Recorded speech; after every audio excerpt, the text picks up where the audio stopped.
Hi friends, welcome back to my channel. আবার চলে এসেছি নতুন একটা ভিডিও নিয়ে। মেঘালয় ট্যুরের থার্ড দিনে আমরা চেরাপুঞ্জি থেকে বেরিয়ে চলে গিয়েছিলাম ডাউকির দিকে। এটা হচ্ছে সেই চেরাপুঞ্জির হোমস্টেটাই। সকালবেলা আমরা রেডি হয়ে বেরিয়ে পড়েছি। আমরা সাইট সিন করতে করতে তারপরে নাইট স্টেটা করব ডাউকিতে। বেরোনোর আগে আমাদের ড্রাইভার এইভাবে আসামের রীতি অনুযায়ী আমাদের অভ্যর্থনা জানাচ্ছিলেন। এই যে চারপাশটা পুরো মেঘে ঢেকে আছে, তাও তো সৌভাগ্য যে আজকে বৃষ্টি হচ্ছে না, নইলে এর আগে দুদিন যা বৃষ্টি পেয়েছি।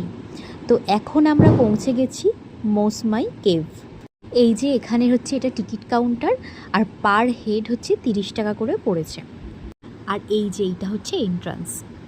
এই যে কেভটা সকাল 9:30 থেকে বিকাল 5:30 পর্যন্ত খোলা থাকে। আর এই হচ্ছে গুহা।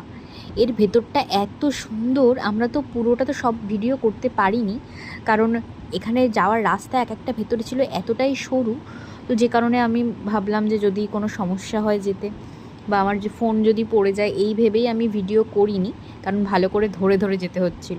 এখানকার এই যে স্যাঁতে স্যাঁতে ভিজে এই যে পুরো যে পরিবেশটা, এটা কিন্তু আলাদাই একটা রোমাঞ্চকর। আর এই যে গুহার দেওয়ালে এরকমভাবে যে জীবাশ্মগুলো, খুব সুন্দর লাগছে। আপনারা এদিকে বেড়াতে গেলে অবশ্যই কিন্তু এইখানে যাবেন। আর এই গুহার ভেতর থেকে কিন্তু অনবরতই জল পড়েই যাচ্ছে। প্রাকৃতিক ঘর্ষণ এবং ভূগর্ভস্থ জলের মাধ্যমে এই গুহার দেয়ালগুলিতে বিভিন্ন ধরনের শেপ হয়ে গেছে, যেন মনে হচ্ছে কেউ কিছু খোদাই করে করে এগুলো এঁকে রেখেছে। আর এই যে দেখুন ভেতরে যাওয়ার রাস্তাটা, এক একটা জায়গা কিন্তু এক এক রকম। একটা জায়গা ভীষণ সরু, মানে একটা মানুষকেও কোনো রকমে কাত হয়ে হয়তো সেখান দিয়ে যেতে হচ্ছে। আবার এক একটা জায়গা একটু চওড়া। আর এই যে অনবরত দেখুন জল পড়েই যাচ্ছে। আর এর ফলেই কিন্তু স্ট্যালাকটাইট স্ট্যালাগমাইট তৈরি হচ্ছে। এই যে চুনাপাথরের গুহা, এই যে উপর থেকে যে এই যে দণ্ডায়কার যে জিনিসগুলো নিচের দিকে ঝুলে থাকে, তাকে বলা হয় স্ট্যালাকটাইট। আর গুহার মেঝে থেকে উপরের দিকে যেগুলো ওঠে সেগুলোকে বলে স্ট্যালাগমাইট। এবং এগুলো একত্রিত হয়েই কিন্তু একটা স্তম্ভ তৈরি হয়। এই গুহাগুলোর এগুলো হচ্ছে বিশেষত্ব। আর এই যে এখানে একটুখানি আলো পেয়ে একজন করছে, দেখো না। আর তারপরে ওখান থেকে বেরিয়ে আমরা এই যে রাস্তা দিয়ে যাচ্ছি, রাস্তার চারপাশটা কিন্তু খুব সুন্দর লাগছে।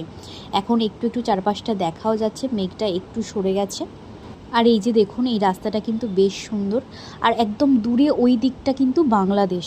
আর যাওয়ার পথে কিন্তু এই জায়গাটাও পড়বে, এটা বেশ সুন্দর। এমনি সময় এখন জলটা এরকম বাজে হয়ে গেছে, এখন বর্ষাকাল বলেই এইরকম জল, এটা অন্য সময় কিন্তু বেশ নীলচে হয়ে যায়।